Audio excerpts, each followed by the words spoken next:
But Brian, I was told that the Libertarian Party of Colorado handed everything over to the GOP. Then why is there a libertarian running against Lauren Boebert? Yeah, let's talk about that. Instead of focusing on winning arguments, we're teaching the basic fundamentals of sales and marketing and how we can use them to win in the world of politics, teaching you how to meet people where they're at on the issues they care about. Welcome to the Brian Nichols Show. Well, hey there, folks. Brian Nichols here on the Brian Nichols Show. Thank you for joining us on, of course, another fun-filled episode. I am, as always, your humble host, joining you live from our Cardio Miracle Studios. You want to improve your heart health with a delicious nutritional supplement with 52 natural ingredients. We'll stick around. We're going to talk about that later. But first, we're going to go ahead and address the elephant or porcupine in the room back in, when was it? It was episode 739, June 2023. I had the LP of Colorado's communications director, Jordan Marinovich, here on the show talking about a truly historic agreement where the Libertarian Party and the GOP of Colorado came to an agreement. That agreement, the LP would not run any candidates against GOPers so long as those GOPers were actually willing to sign on the line with LP libertarian ideas and values. Well, that was, I was told by my betters in the libertarian movement, hint, hint, wink, wink, that this was the end of the Libertarian Party. How dare the Libertarian Party abandon their values in the name of pragmatic political action? What? And I was told that, well, this just means that they're giving away the farm. And yet, I look at the news today and I'm reading that Lauren Boebert is now drawing a libertarian challenger in her congressional district there, the 3rd district in Colorado. How'd that happen? So I guess we should go ahead and get to the source, and that is with one James Wiley, who is running against Lauren Boebert as said libertarian. James, welcome to the Brian Nichols Show. Thanks so much for having me. I'm really excited to be able to share this message and explain the situation. Oh, well, I'm looking forward to it because I was told, let me just rephrase that. I was ridiculed. I was lambasted by some of the betters with the big L next to their name, mostly from yesteryear, that this is just another example of the takeover destroying the Libertarian Party because they don't want to have any values or principles. They just want to turn things over to the GOP. And yet, James, here you sit, the announced candidate for the Libertarian Party against Lauren Boebert, who won her last election in 2022 by 3 votes and a vape that she stole from the Beetlejuice event that she was at. That's too mean. But talk to us, James. What are you doing here? Why are you running for office? What did Lauren and the GOPers do that ended up, I guess, leaving some not so good faith that you decide to toss your hat in the ring? I'll talk about the personal elements, and then I want to get into the pact and really explain how the pact is to our benefit, not just engaging with the GOP, but actually giving us dominion over the GOP, giving us control over what they're doing. But Lauren and I go back a long time. She probably doesn't know who I am until just recently, but I've got quite a bit of history with her. Ever since she first appeared here in Pueblo, Colorado with the Republican Party for a meeting, longtime libertarian, but I attended that meeting to see what she had to say.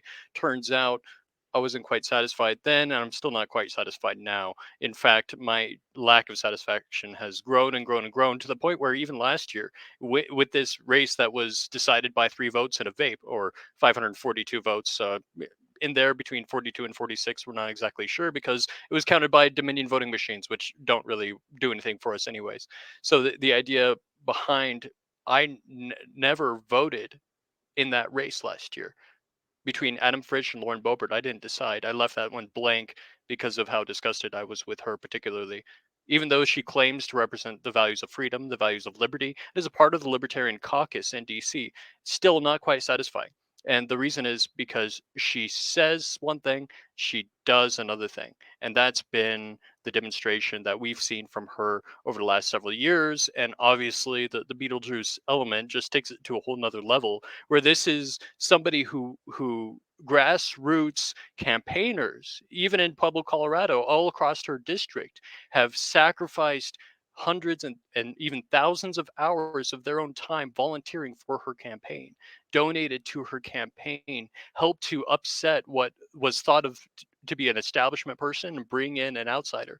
And yet those people have been disappointed. And that really is what motivated me to act coming from last year into this year, was my experience with her refusing to support grassroots Republicans. And I'm not a Republican, but I aligned myself in certain projects last year with the Republican Party concerning election integrity with Colorado recounts that we did, formerly coloradorecount.com, still available on the Wayback Machine if you want to take a look at some of those details. But this problem really grew out of that and her lack of desire to participate in that, to give the grassroots Republicans a voice and to really support them when they had supported her so much. And so coming out of that situation, I was disenfranchised with her. I didn't vote for her. And now I'm much more upset specifically about the pact. And that's what motivated me to actually jump into this. A Boebert spokesperson says, we'll put Congresswoman Lauren Boebert's unwavering record of pro-liberty, pro-freedom votes up against anyone in the district or entire country, said Drew Saxton, Boebert's campaign manager. She's proud to have been recognized by local and national groups for her commitment to freedom, which is why 3rd District voters have and will continue to send her to Congress to fight for those liberties. James, I mean, it sounds great, right? So let's talk about, though, where you disagree with Drew Saxton, Boebert's campaign manager. You're saying, no, she's not been pro-liberty. She has not been pro-freedom. Where are you seeing that to be the evidence that you're bringing forward to the voters?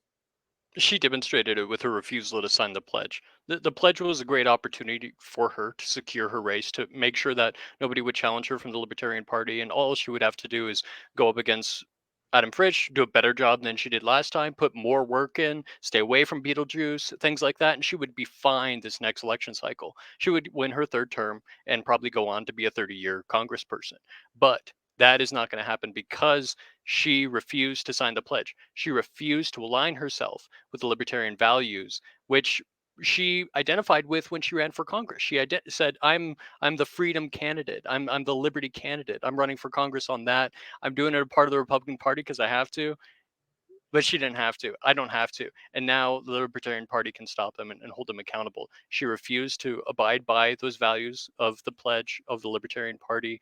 And in addition to that, it's her voting record. It's her lack of actual accountability within Congress. You see Meadows, you see Gates, you see Massey, you see a lot of these talented congressmen with vitriol holding accountable our government officials, subpoenaing them, bringing them to hearings. I've never seen that from Lauren, or at least she's never gone viral for it, because one of two reasons. She's either not intelligent enough to actually interrogate somebody, or she lacks the will. She doesn't care enough to actually hold the government accountable, other than when she's speaking in front of a teleprompter. That's the only time she really expresses her interest in liberty. It's not when she takes action. It's not when she's in Congress. It's not when she's interrogating or not interrogating, as the case may be, corrupt members of our government. I remember seeing Lauren on TV, and I was like, okay, we have an attractive lady who's running as a libertarian, very, very small L, libertarian, ish Republican candidate. Let's see what she can do. And I'm not impressed, right? Like I think there's a lot of other folks out there who they too are just like, yep, okay, just another person who decided to run for office with a R or a D next to her name.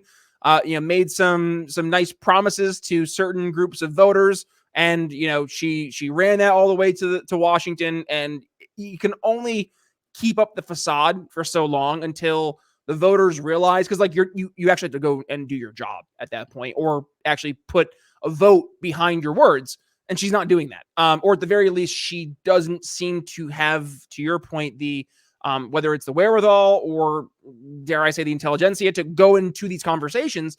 And that must be concerning for some voters in the 3rd district there in Colorado. So I know last election she won by 546 votes, I think it was. So obviously a libertarian entering into the race, I'm sure, raises all the red flags for the GOP establishment, saying, well, there goes that seat. What do we do now? How do we try to get any type of solace from this? So I guess, what's the Republican response been to you entering the race there, James?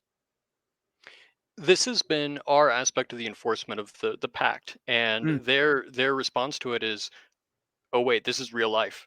I don't think they actually realized when they began negotiating with this pact and considering the benefits it would bring to them, that it is two-sided. That if they don't sign, we also are obliged to run a candidate. And that's the case with Lauren. Because she came out so publicly and defamed our values, trampled on them, dismissed them, claimed them to be unworthy of her, that that's another level. It's more than just ignoring the pact. She invoked it, and she brought me into the fight because of that. So the pact was, in case anybody hasn't seen this specifically, that the Libertarians would not run a candidate in a district or a race where the Republicans have a candidate who has signed the pledge. And I'm not supposed to be leaking anything, but we do have early confirmation, really, that they're starting to play ball. And it'll be exciting. Names will be coming out soon here. I don't want to jump the gun, but they're starting to play ball. They're starting to realize that we're serious about this. This is a two-sided pact. They don't just get the benefit; we get the benefit as well. And we're going to be running the show from now on. Just because they're the larger party doesn't mean they get to determine what values candidates are going to be elected from. That's the people who determine that. And if the larger parties are not representing the people appropriately, the Libertarian Party will represent the people and will hold the GOP accountable to aligning themselves with those proper values. And if they fail, they will be replaced. And I'm actually more looking forward to that.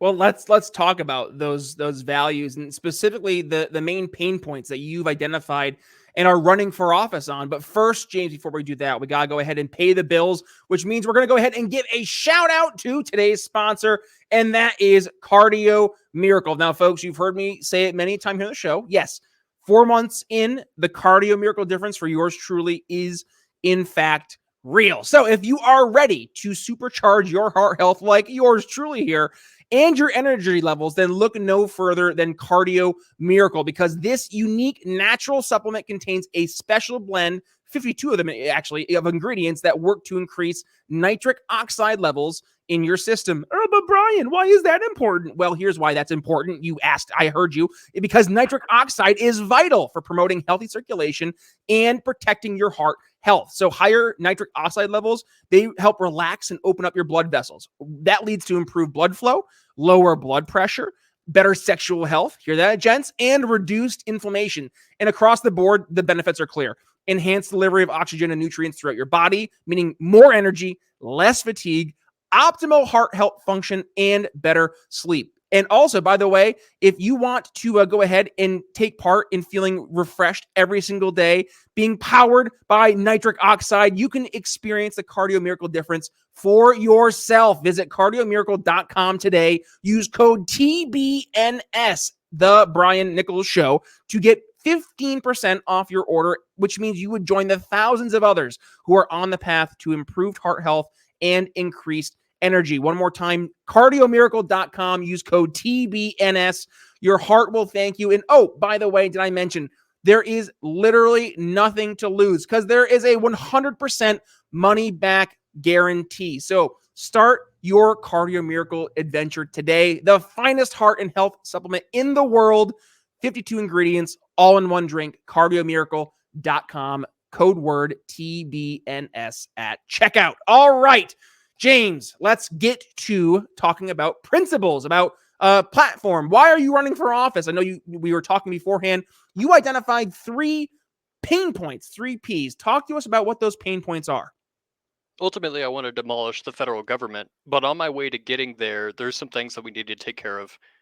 The first is the elections. We need to ensure that our elections are safeguarded, that we have integrity in our elections, that we have paper ballots that are hand counted on the same day with ID verification.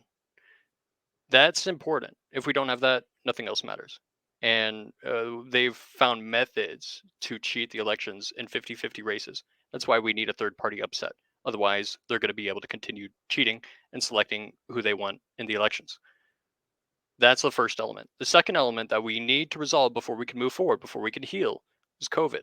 We need to have Nuremberg 2.0. We need to review the crimes against humanity committed not just on a national, but on a global scale. Bring these people to account, and lock them up. I like Josh Smith. He has the Guantanamo Bay concept, and I agree with that. As a libertarian, I'm against capital punishment. I think it's much more painful to sit in jail forever. So let's do that for the people who have terrorized our country over the last 3 years. The last thing, and this is the most important, we need to save the children. And this is a message that not even Republicans are willing to address, but our children, the most pure and the most innocent among us, are being exploited, are being taken advantage of, are being trafficked, are being sold into the sex slave. And this is happening not just at our border, there in particular. This is happening across the entire United States. The cartel does not just consider the border to be their territory or what's across the border to be their territory. They consider the large portion of the United States to be their territory. And as a cartel is, it's a combination of organized criminals. So we've got local cartel mafia, gangsters, all coordinating with each other and with the larger international criminal organizations, such as the Sinaloa cartel, such as the CCP, and such as, and I'll say it, the Latter-day Saints Mormon Church, such as the Catholic Church. Now, I'm not accusing any individual within those organizations of any misdeeds, but I am saying as an organized whole, there is corruption taking place that isn't coordinated with the government that we need to root out, because the victims of this corruption are, again, the most innocent among us, who are being trafficked, who do not have a voice for themselves, who cannot fight for themselves. They need us to fight for them. So that's my platform. That's the first things that I'm going to do when I get to Congress. Is I'm going to take care of the elections. I'm going to take care of COVID and go back and right those wrongs. And I'm going to fight to save our children. And of course, Epstein did not kill himself, so that needs to be investigated. Oh man, be careful what you say, because you'll be in Congress and they'll be going after you. Which, you know what, James, frankly, like, we need more people who are willing to put their, I guess, not just their names and their reputations, but much like our founding fathers, or, that was the calling card, was like, we know that this could go bad, really bad. And with that, we gotta kind of take the consequences with that too. Now, I'm not saying that you're on a short list, but like, my man, when you have the GOP Congresswoman Lauren Boebert, who just won her seat by 500 plus votes, and all of a sudden here comes Mr. Third Party to disrupt our elections. How dare you? And I mean, I'm sure that there are a lot of people out there in Colorado who they're a little peeved. And you know what? Like, this is where we are. Frankly, as a society, as a country, like, we have an obligation to stand up and speak out. Like, when things are wrong, nothing will get fixed if we all just pretend that it's not wrong. This is what really bothers me. I guess this will be my final thoughts too, by the way, James. This is what really bothered me about the Northeast, is that there is this collective Stockholm syndrome of folks who are just like, well, this is how things are. Like, you're in Philadelphia, it's like, oh, you might get shot from gang violence because it's been increasing exponentially over the past few years. Are you privileged? That's how things are in big cities. No, that's not how things ever should be anywhere. And the fact that that's like your rationalization to excuse away this is why we are where we are, because, and this is to you, not you, James, but to you, Mr. like white knight, mealy mouth liberal out there who just goes along to get along and doesn't really, stand up for anything that's even outside of the, like, what, 3x5 card of allowable opinion. And that is, you can't white knight yourself to the graveyard, right? Like, if you can, good luck. But like, at that point, we're just gonna be whistling right past it, because the Northeast is indicative of where the rest of the country is heading. And it's not just the white mealy mouth liberal guy out there, or the white mealy mouth liberal lady out there. It's also the folks who are more in the middle of America, who are completely tuned out from how bad things have gotten in these big blue cities. I heard a very, very renowned libertarian podcaster, a good personal friend of mine as well, who was saying how they lived in the Midwest during COVID, and they were just like, what are these people freaking out about in these big blue cities? I lived in Philadelphia when COVID hit. You're damn right I was loud. You're damn right I was upset, because I was watching firsthand what was happening. And it just, I think for some people, it just doesn't sound like it's real life. So I say all of that. I know that I kind of bounced like 4 different places there, James, but the kind of pulling it all together is that this is why we're doing this conversation, and frankly, why we in the greater liberty movement have an obligation to speak out, even though it makes us feel hyper uncomfortable in some circumstances or very unpopular. Because when people go along to get along, excuse and rationalize away terrible behavior, it only incentivizes and encourages more of that negative behavior. It's like, the kid who keeps on, don't touch him, and he touches a little bit more and just a little bit more, and all of a sudden those little touches turn to punches, and now all of a sudden you have a fist fight on your hands, right? That's where the left has gotten, and more of these progressives have gotten in these big blue cities. Things have gotten really, really bad. And yet there doesn't really seem to be much reaction. Now you're starting to see some mayors like Eric Adams in New York City, or governors like Kathy Hochul in New York, who are saying maybe we should have a conversation about immigration, because, we can't just keep talking about our higher than thou mentality of how immigration should be. Now we're dealing with reality. And I think right there, it's reality, James. That's where we as libertarians, big L, little l, however you want to identify yourself, but we have an obligation not just to meet people where they're at on the issues they care about in that real life, in reality, but also our solutions have to be based and grounded in reality. That's my final thoughts, which I know there were quite a few there. But James, floor is yours. What do you have for us for your final thoughts? And of course, where can folks go ahead, support the campaign and learn more? Yeah, I feel like we have a key opportunity here, and that's to serve to the people, everybody listening, everybody in America, the truth and the reality that a libertarian paradise can and will exist. It's inevitable, and it's happening. It's happening one person at a time who comes to understand the message of freedom, the message of sovereignty, the message of personal responsibility, everything that's involved in liberty. It's not all sweet. There's some sour to it, but it's real. Liberty is real. We can have it. Your life can be free. You live in tyranny now. That doesn't have to be the way forever. I want to share that message with people. I want them to understand that libertarianism, light or less government, isn't the way we're going to go. We're going to go hard. We're going to go no government. We're going to eliminate the entire thing. We're going to free the people. And this needs to be what people start to accept. Not just that, oh, I'd like less oppression. I'd like to be less of a slave, please. Please, less taxation. Zero or nothing. And nothing is acceptable, zero as well for the tax level. So that's the direction we're headed. We're not slowing down. We're not taking breaks. We're pushing hard. We're overthrowing the GOP. We're eliminating that party entirely. I'm leaving the Democrats alone. They're too brainwashed. I would appreciate everybody's support otherwise.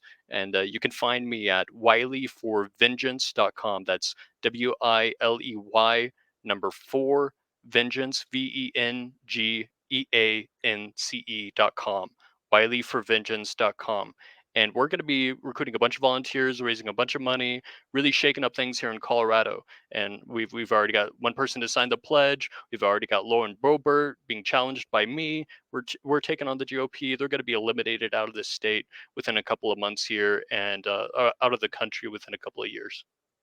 James Wiley, thank you for joining us. Folks, if you enjoyed today's conversation, you know the drill. Go ahead, give it a share. When you do, tag yours truly at B Nichols Liberty. Now, where can you go ahead and find the show? We are available on multiple different mediums. If you're looking for the video content, we are on YouTube, Rumble, Twitter, and Ben Swann's Sovereign, SOVREN, which, by the way, if you are joining us over on Sovereign, well, congratulations. You are seeing today's episode before anybody else. That's your Sovereign exclusive. But yes, we are uploading our entire episodes over on Twitter, x.com. And also, if you are looking for the more traditional mediums like Rumble or YouTube, go there, hit that subscribe button, hit that little notification bell so you miss a single time we go live. Also, hit the like button. That helps us reach more people through the algos. And head to the comments. Let us know, what are your thoughts about James running against Lauren Boebert? Is that the right move for the Libertarians? Is it the wrong move? Let us know. Start the conversation down below. Also, for the podcast version of the show, YouTube Music, Apple Podcasts, Spotify, wherever it is you get your podcasts, you can find The Brian Nichols Show. Just do yourself a favor, hit download all unplayed episodes. We have over 770 episodes here of the program where we're talking about not just how to sell our ideas to your average person, but many conversations like this with folks who are running for office, talking about why they're running for office, what their values are, and how they approach their campaign. So go to the archives. Lots of great stuff there. Other than that, that's all we really have for you. Folks, if you are going to stick around and check out today's follow-up episode over on the YouTubes, well, stick around right about here. That video should be popping up. I sat down with Joe Lombardi here earlier this week. Great conversation about the impending economic downturn, economic collapse, whatever you want to call it. But how do you help prepare yourself, your family for all those big question marks? If you want to go ahead and learn the answer, well, make sure you click right here. Otherwise, head to briannicholsshow.com where you can find today's episode, that episode, plus all 770 other episodes of the program. James, any last words for us today? Yeah, follow me on Twitter if you like trolls. My Twitter tag is on screen at RedDevil89. That's Red Devil spelt with 3 Ds. Thanks so much for the opportunity, Brian. I really appreciate chatting with you. 3 Ds. There's a Lauren Boebert there joke in somewhere, but I'm going to just leave it alone. So with that being said, Brian Nichols signing off here on The Brian Nichols Show for James Wiley. We'll see you next time. Thanks for listening to The Brian Nichols Show. Find more episodes at briannicholsshow.com.